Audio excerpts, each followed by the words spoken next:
이야기가 있는 클래식 음악 세계로 안내합니다. 정태양의 클래식이 빛나는 순간. 들을수록 좋아지는 클래식 음악, 재미있게 듣고 더 친해질 수 있습니다. 오늘도 클래식 음악 세계를 우리를 안내해줄 피아니스트 정태양 선생님 모셨습니다. 안녕하십니까? 네, 여러분 안녕하세요. 피아니스트 정태양입니다. 오늘 날씨가 좀 험한데 오늘도 괜찮았어요? 네, 오늘 미세먼지가 정말 많은 날씨라고 하더라고요.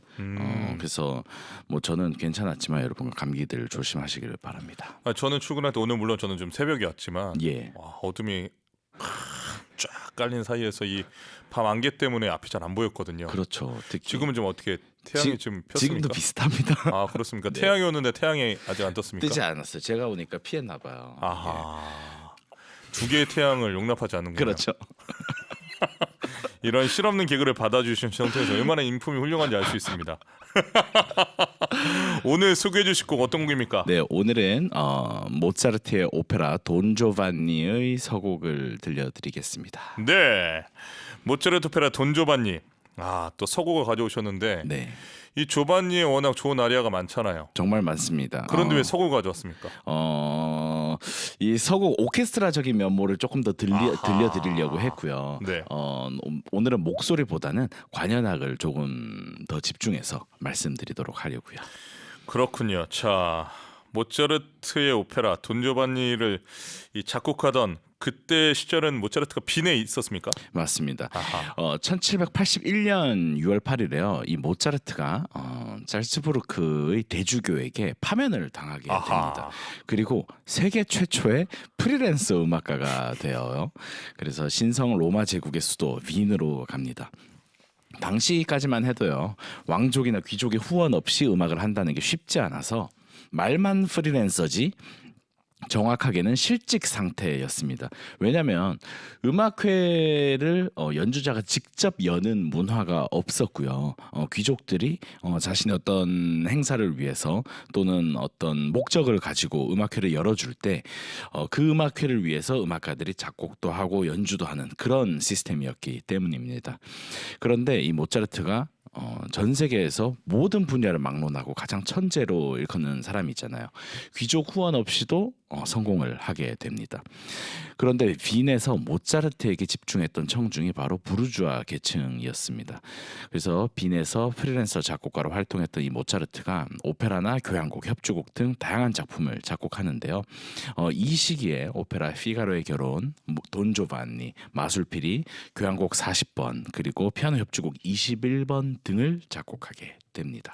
이게 개념적으로 봤을 때 전속 개념 작곡가로 있다가 그렇죠. 이제는 FA 그렇죠.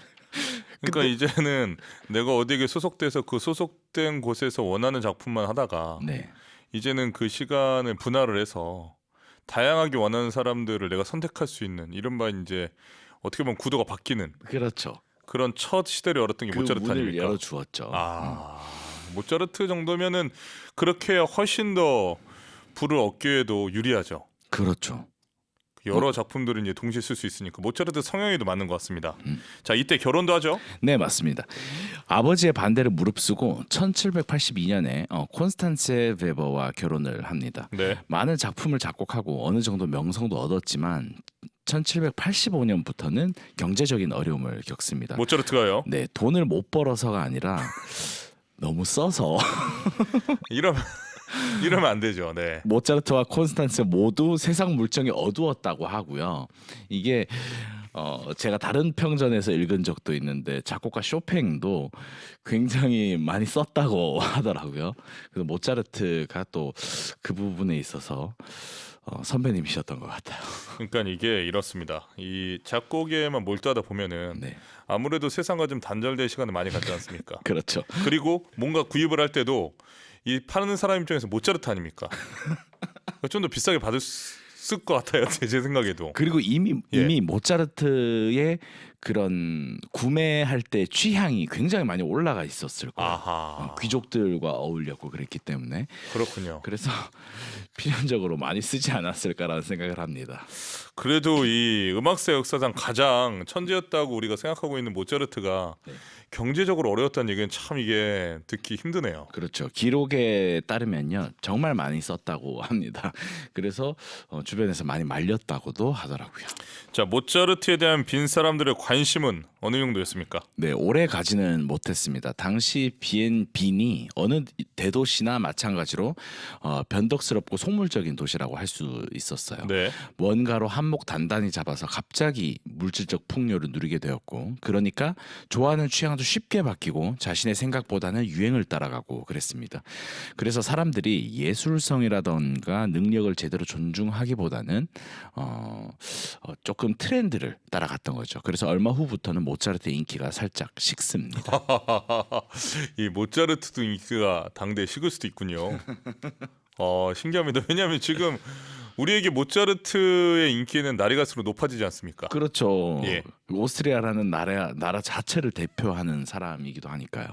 우리에게는 이제 주식으로 치면 항상 우상향인데. 그런데 참 이때 당시에는 또 인간적인 면모가 보여지네요. 그렇지만 이 모차르트에게는 대체지가 있었습니다.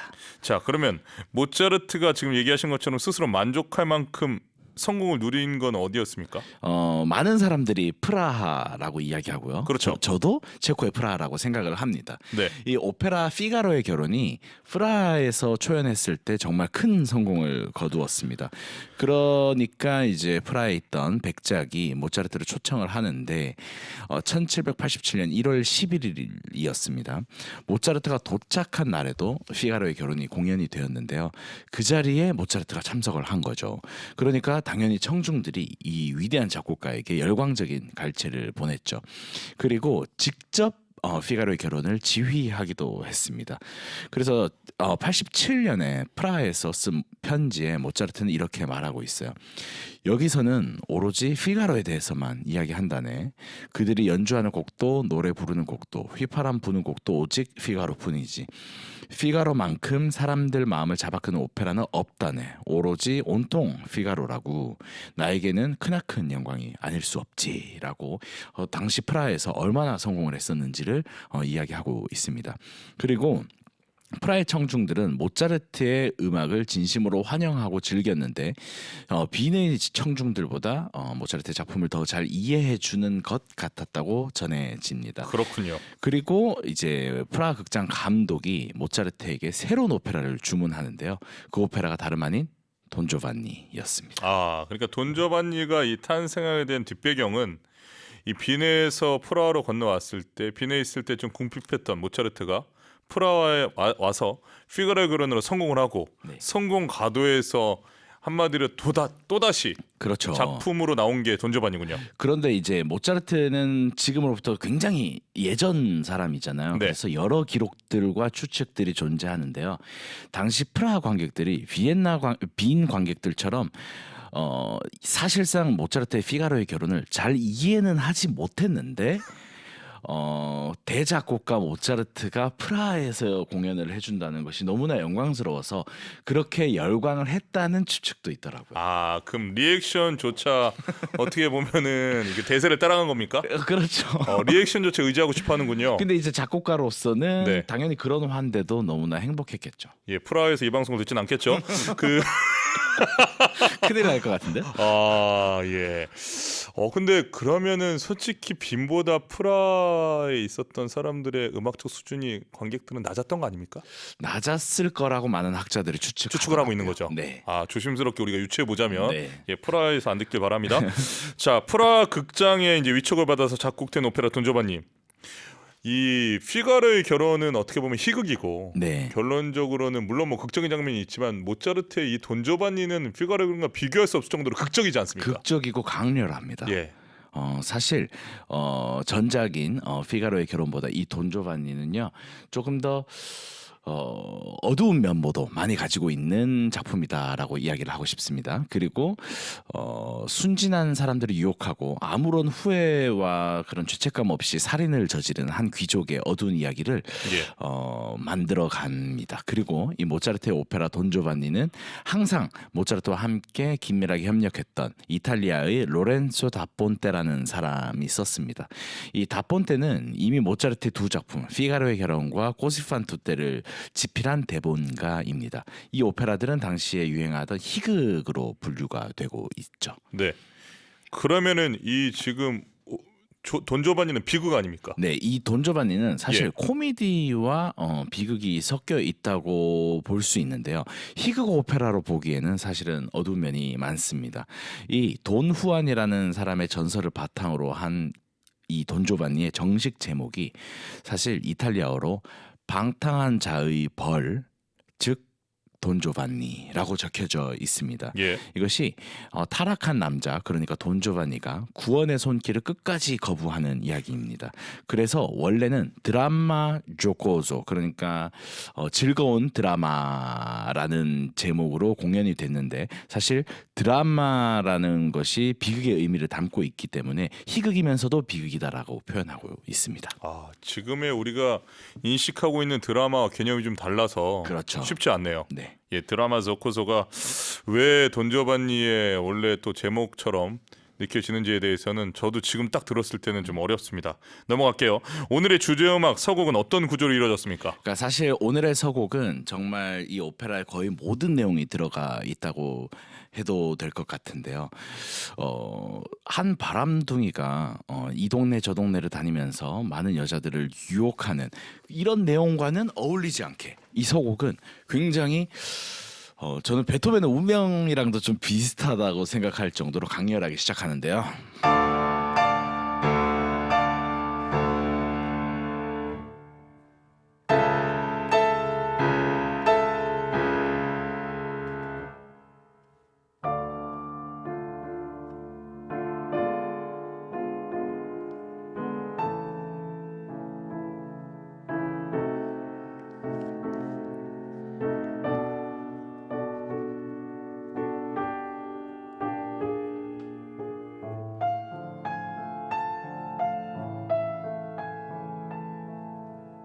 뭔가 굉장히 거대한 코드로 시작을 해서요. 뭔가 문을 여는 느낌이 확실하게 나죠. 그리고 심각한 느낌의 분위기가 조성이 되고 있습니다. 그리고 나서 조금 있으면 이게 굉장히 밝아져요.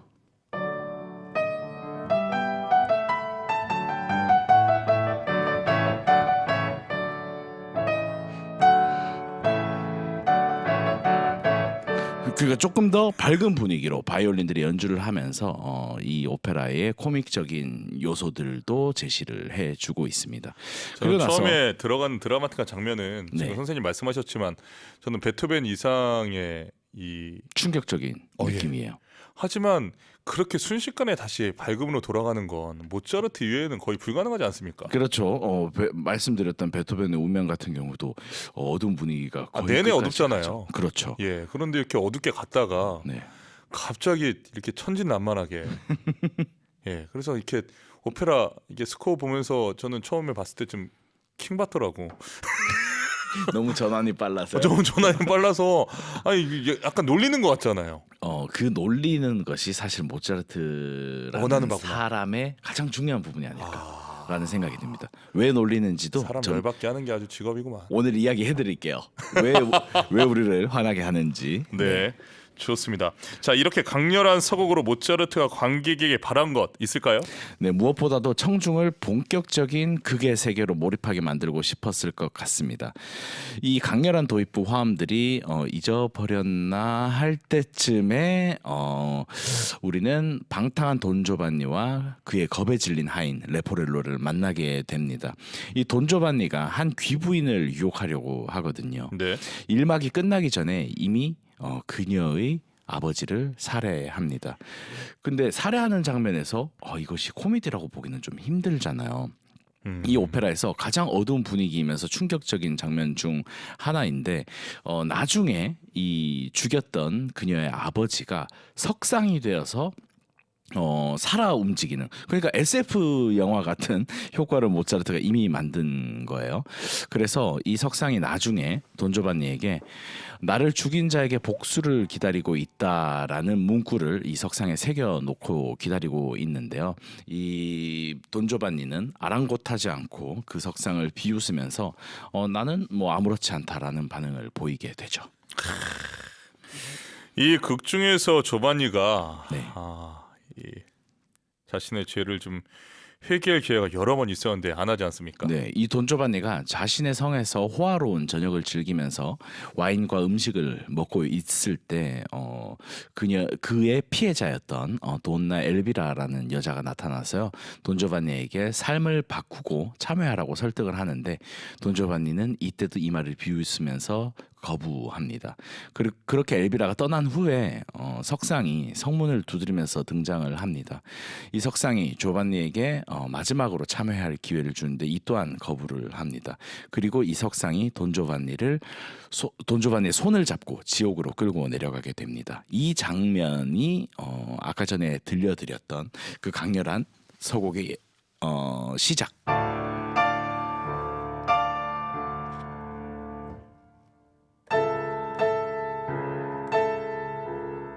이제 이 장면으로부터 시작이 된다고 할 수 있습니다. 저는 바로 이 부분이 모차르트의 전 오페라 중에서 가장 그 설득력 있는 천재성이 드러난 장면이라고 생각이 들어요.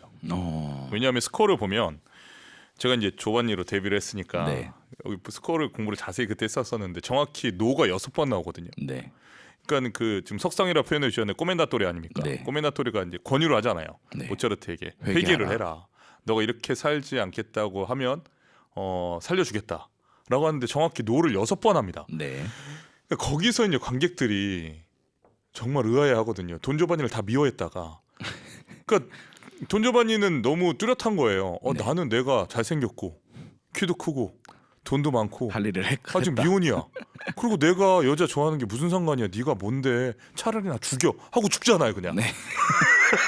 그렇죠. 나는 굽히지 않는다 하고 예, 죽죠. 그냥 그렇게 죽어버리니까 이제 저렇구나. 저렇게 절개와 기계가 있구나. 아니 야. 그런데 이게 요즘 드라마라면 네. 거기서 이제 막을 내려야 되잖아요. 그런데 당시의 모차르트 시대의 관습에 따르면요.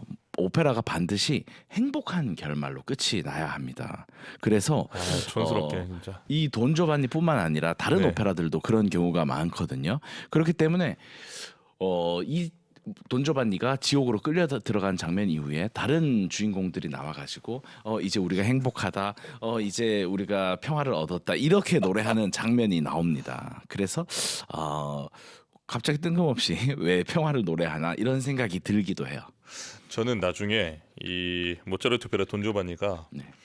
이 미디어 드라마에 뭐 네. OTT도 좋고요. 네. 이렇게 나와서 딱 그 재해석돼서 좀 많이 알려줬으면 좋겠어요. 그럼 우리 정경 교수님이 주인공을 하시는 건가요? 아니면 저는 돈조반니 하기에는 이미 이제 살이 너무 많이 쪘습니다. 아닌데요? 뭔가 좀 샤프해야 됩니다. 이게 그 매력적인 바람둥이 역할이 해야 되는데 저는 너무 마담투 같잖아요. 아니 왜냐하면 이때 당시에 이 모차르트가 언제적 사람입니까? 거의 400년 전이잖아요. 그렇죠. 그렇죠. 400년 전에 이런 드라마를 연출하고 작곡하고 말씀하신 대로 폰테 이 대본으로 이렇게까지 승화시켰다라는 것이 이 극장에서 사람들이 많이 봐야 되는데 솔직히 우리나라 5천만 인구 중에 돈조반니를 본 사람이 몇 명이나 될까요? 정말 적죠. 5만 명도 안 될 거예요. 안 냉정하게 되죠. 얘기하자면. 네, 그렇죠. 0.1%도 안 되는 건데 이러려면 우리가 좀 타협을 해야 됩니다. 미디어와 타협을 해서 이 엄청난 천재의 작품을 통해서 그리고 우리가 배울 점이 많잖아요. 그럼요. 돈조반니의 책임지는 자세. 그리고 여러분 지금 정경 교수님이 말씀하셔서 생각난 거지만 이 오페라가 그렇게 또 낯설지는 않은 건요. 유명한 곡이 또 있어요.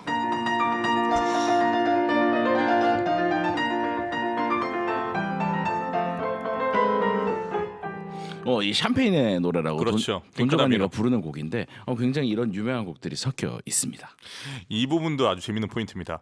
오페라 모차르트가 주인공이 돈조반니잖아요. 네. 지금 쳐주신 곡이 돈조반니 오페라 아리아거든요. 맞습니다. 그 오페라의 꽃은 아리아인데 이 데뷔엔이랑 핑카다비노가 둘 다 2분이 안 넘습니다. 그렇죠. 그러니까 주인공한테는 2분을 안 주고 조혁인 레포렐로한테 5분 6분짜리 맞아요. 노래를 줬어요. 또 여자들도 다 6분 막 예, 예. 이렇게 부르죠. 그러니까 모차르트가 심리적으로 귀족들을 우회적으로 비판했다라는 것도 여기에서도 볼 수 있거든요. 굉장히 재밌는 자, 아주 흥미진진한 대화를 하고 있는데 여러분 꼭 모차르트 오페라 돈조바니를 꼭 관람하시면 좋겠습니다. 자, 하지만 이제 관객들이 이 작품을 보기에는 워낙 혁신적인 작품이라 좀 불편했을 수도 있겠어요. 사실 이 마지막 부분에 예. 돈조바니가 지옥으로 들어가고 나서 상대적으로 좀 소박한 중창으로 마무리를 합니다. 우리가 평화를 바라고 그리고 나는 이렇게 살 거고 이런 내용들이 붙어 있는데 그게 돈조바니의 방금 정경 교수님 말씀하신 것처럼 이 돈조바니가 너무나 멋있게 죽는 거예요. 네. 진짜 세상에 이렇게 멋있는 남자가 있을까 싶을 정도로 멋있게 죽거든요. 근데 많은 관객들도 그렇게 생각을 했던 것 같습니다. 이 서곡의 그 천둥 같은 화음들이 오페라 전체를 예고했잖아요. 그러고 나서 나중에 그 화음을 다시 듣고 돈조반니가 죽게 되고 그래서 이런 것이 오늘날 평가되기로는 19세기 독일 낭만주의의 발전에 굉장히 중요한 역할을 한 작품으로 평가가 받는다고 이야기가 되고 있습니다. 그리고 구석구석 굉장히 재밌는 요소가 많고 오늘 들려드리는 이 서곡의 그 모든 내용들이 들어있으니까 귀 기울여 주셨으면 좋겠습니다. 이 모차르트 오스트리아의 작곡가 모차르트의 돈조바니가 19세기 독일 낭만주의의 발전에 또 영향을 끼쳤다. 많은 후배들이 굉장히 이 작품을 좋아했고 사실 이 돈조바니는 지금까지도 전 세계에서 가장 위대한 오페라에 항상 5손가락 안에는 항상 꼽히는 것 같아요. 저는 이제 돈조바니를 보면서 또 하나 지금 우리 현 시대에 또 대입을 시키자면 이런 거 아닙니까? 그 재벌들한테 네. 후원을 받아서 오페라를 만들었는데 네. 재벌을 죽이는 거잖아요. 이게 얼마나 대단합니까? 이게 지금에야 뭐 그래도 이제 민주사회니까 그때 당시에는 그러니까 모차르트 정도 됐으니까 이거 할 수 있지. 다른 그럼요. 작곡가들은 상상도 못했을 거예요. 그렇죠. 요거보다 조금 더 시대가 이제 지나버리면 이제 작품 출판 금지령 이런 것들이 막 생기거든요. 그러니까 모차르트 굉장히 혁신적이었던 사람이죠. 그러니까 저는 그 피가로의 결혼을 성공한 다음에 이 돈조반니를 의뢰했던 그분을 역사적으로도 좀 재조명해야 된다 생각해요. 왜냐하면 그분이 있었기 때문에 문화가 어떻게 보면 급속도로 발전이 될 수밖에 없었던 거예요. 저희가 오늘 그 네. 프라하의 백장님 언급해드렸잖아요. 예. 그 후손들께서도 좋아하실 것 같아요. 그러니까 아까 제가 좀 마음에 걸렸거든요. 이게 빈보다 프라할 순이 낫다 이런 얘기를 감히 제가 또 했다가 이거 제가 또 혼나면 안 되기 때문에 걱정이 됐는데 이렇게 살짝 또 포장을 더 해봅니다. 자, 선생님, 모차르트가 이 돈조반니라는 캐릭터를 통해서 분명히 그 사회에 전달하고 싶은 메시지가 있지 않겠습니까? 네, 뭐라고 생각하세요? 이 돈조반니가 못된 악행을 일삼은 사람인 거는 너무나 분명합니다. 살인까지 저질렀으니까요. 네네. 그런데 끝까지 뉘우치지 않고 자신의 길을 걸어간다는 거죠. 사실 회개하면 그 석상이 용서해 줄 수도 있었잖아요. 그런데 회개의 기회를 뿌리치는 사람입니다. 그리고 죄의 대가인 죽음으로 다가설 때 이 오페라에서 가장 화려하고 장중한 음악이 함께합니다. 이 멋진 피날레로 갈수록 관객은 저 사람이 멋진 한 남자인지 잘못한 나쁜 사람인지를 잊어가는 것 같아요. 이게 저도 객석에서 그런 느낌이 들거든요. 그래서 이 돈조반니가 지옥으로 끌려 내려간 이후에 통쾌함보다는 조금 여운이 남는 것 같은 생각이 듭니다. 아까도 말씀드렸듯이 이 마지막 장면에서 음악이 너무 멋있는 거예요. 그리고 자신은 굽히지 않겠다는 이 돈조반니의 모습을 바라보면서 관객들이 연민을 느끼는 것 같기도 하고 그런데 저는 이 지점이 모차르트가 굉장히 의도한 거라는 생각이 듭니다. 이 모차르트는 아까 정경 교수님이 이야기하신 것처럼 귀족들도 비판하고 사람들의 본성과 의식에 대해서 항상 이야기를 하기 때문에요. 그 작품이 끝날 때까지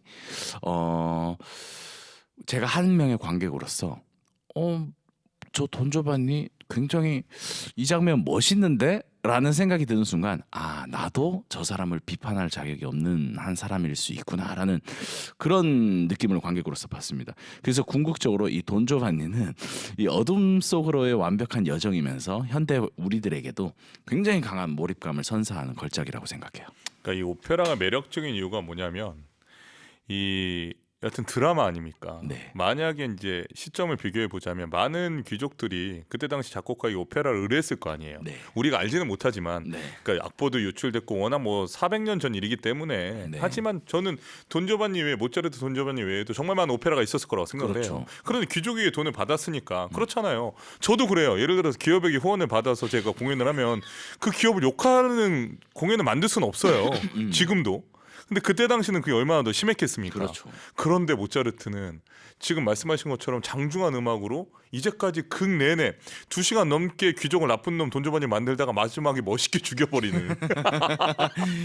그러니까 이게 얼마나 시점의 혁신이에요. 그러니까 이 모양 저 모양으로 피하기도 하고 그렇죠. 또 맞서기도 하고 굉장히 그러면서 유머로 풀기도 하고 슬프게도 만들고 이것이 모차르트의 천재성인 것 같습니다. 그러니까 제가 귀족이더라도 난 기분 나쁠 것 같거든. 요 녀석 봐라. 내가 돈 주고 작품 만들라니까 귀족을 저렇게 나쁜 산다치 파헤치네. 근데 사람들이 박수치고 멋있게 해주고 그럼 이게 애매하거든. 내가 얘를 계속 후원을 해야 되나 말아야 되나. 근데 결과적으로 모차르트는 그 선을 알았다는 거죠. 그 감정선과 그때 시대적 선과 그리고 상황의 선을 정확히 알아서 저는 그러니까 작곡 자체도 천재지만 네. 그 상황을 파악하는 능력이 진짜 천재인 것 같아요. 그렇죠. 그렇죠. 그래서 그것을 드라마로 풀어나가는 그 능력이 어마어마하다고 생각해요. 아 흥미롭습니다. 혹시 태양세마가 대화를 나누다 보니까 막 이게 막 에너지가 솟구칩니다. 그래서 네. 오늘 이제 여러분들께 들려드릴 버전도 사실 기존에 혹시나 돈조반니의 서곡을 들어보셨던 분들도 이게 같은 곡이 맞나라고 생각할 정도로 혁신적인 아이디어를 많이 담은 버전을 가지고 왔습니다. 아 좋습니다. 노영란님, 정태영세님 즉석 피아노 연주 너무 좋네요. 화요일 방송 너무 좋습니다. 감사합니다. 귀여워을 합니다 보내주셨습니다.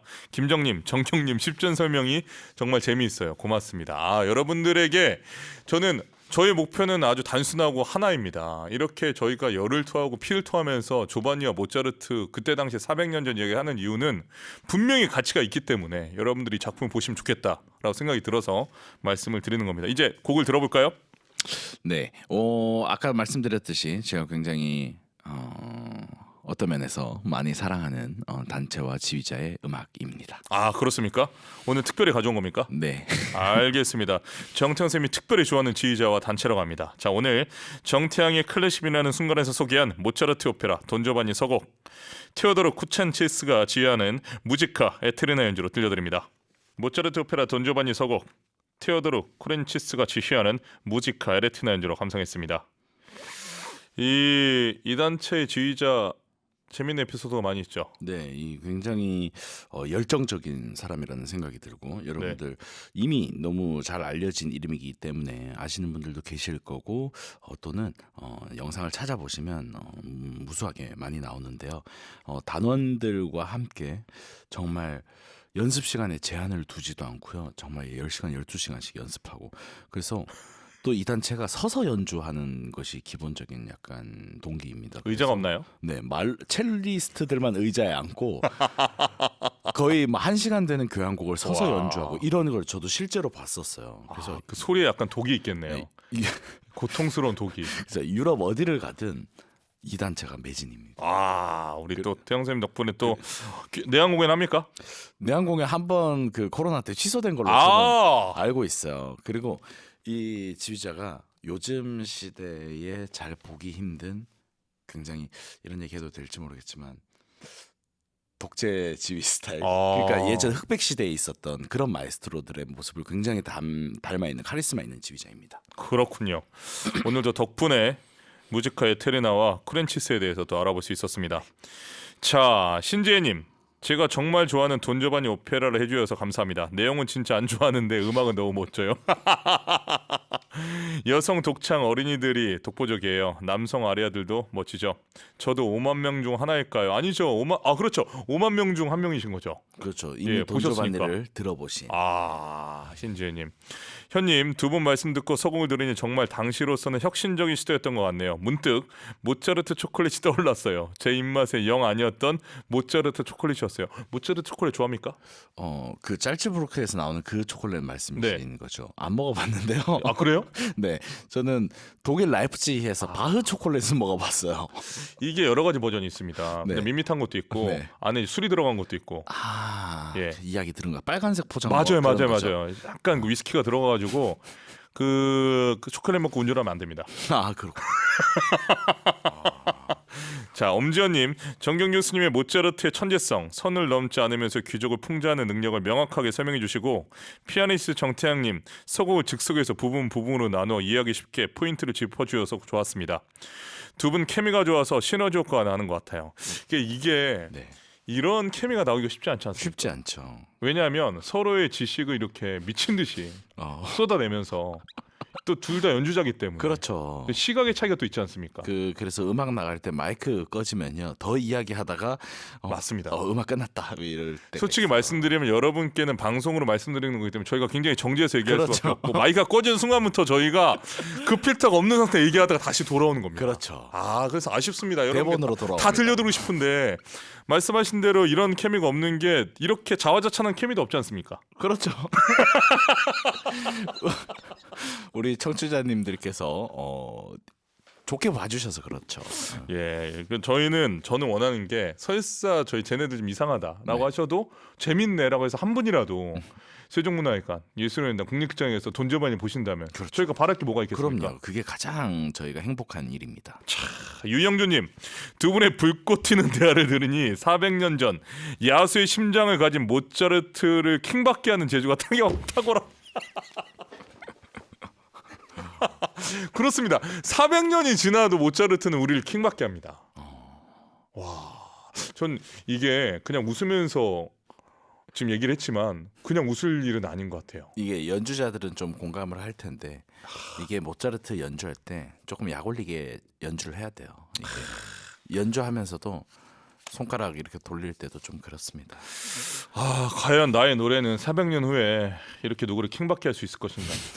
또 반성이 되네요. 모차르트를 보면서 다시 한번 저를 돌아보게 됩니다. 유영주님, 멋진 메시지 고맙습니다. 오늘 또 간만에 어려운 작곡가만 데려오다가 모차르트를 데려오니까 제가 좀 신이 났는데 맞아요. 제가 알겠어요. 탱생 일부러 네. 제가 잘 모를 법한 작품 가져오시는 거죠. 아니에요. 저 조용하게 하려고. 저 오늘 알았네. 진짜요? 전혀 그건 아니고 한 번쯤은 이렇게 우리 모두에게 해방감을 줘야 되지 않을까라는 그런 생각이 들었어요. 너무 좋습니다. 이런 이 분배 능력. 해방감. 오늘 해방 모차르트입니까? 좋습니다. 다음 주는 어떤 작품입니까? 다음 주에는 다음 주에도 밝은 작품인데요. 네. 이제 독일, 오스트리아 모차르트 그리고 이탈리아 곡들도 최근에 계속 들렸기 때문에 다음 주에는 미국 작품을 가지고 찾아오도록 하겠습니다.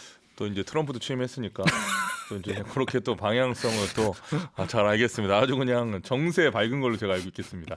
자, 오늘도 수고 많으셨습니다. 네, 여러분 건강 조심하시고요. 행복한 하루 되세요. 다음 주 뵙겠습니다. 감사합니다. 태양 선생님 보내드리면서 글라즈노프의 쇼피니아나 모음곡 중에서 폴로네이즈, 블라드미르 아슈케나지가 지휘하는 베를린 도이치 심포니 오케스트라 연주로 들려드립니다.